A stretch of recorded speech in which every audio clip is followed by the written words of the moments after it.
நடந்த உடனே அந்த எல்லா இந்துத்துவ அமைப்பும் போடுது, பாதுகாப்பு இல்லை, முஸ்லீம்களால் மட்டும் நடந்திருக்கு, அதை போட்டி மூடாக்குதான் இந்த அயோக்கியம் போறாங்கிறது காவல்துறையும் தெரிஞ்சுக்கணும். தலைமையில போய் பார்த்துட்டு வராங்க.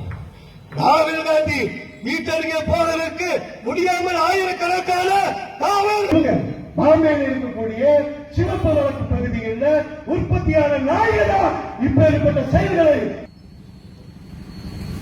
கவர்னரை சந்தித்து அவர்களுக்கு மனு கொடுக்க செல்கிறார்கள். நாட்டில் யூபி அரசாங்கம் செய்வது சரியல்ல.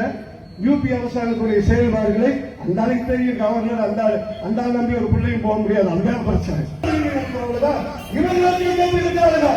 நீங்க மட்டும்தான் அந்த ஆசிர்வாதம் அல்லது வழிசார்ந்தாகட்டும் ஆதரவாக ஒரு பெண்ணும் ஒரு தாயும் இதை ஒருபோதும் ஆதரிக்க மாட்டார்கள் என்பதை மட்டும் நீங்கள் தெரிந்து கொள்ளுங்கள்.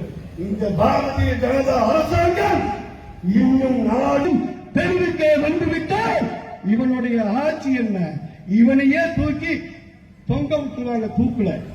யோகி இருக்கிறான, யோகி எங்க தலை யோகி, அவனுக்கு பொண்டாட்டியும் கிடையாது, கோயிலுக்கு கூட படுத்துட்டு சுத்தவன். அவன் எங்க போறான்? கேரளாக்கு போறான்.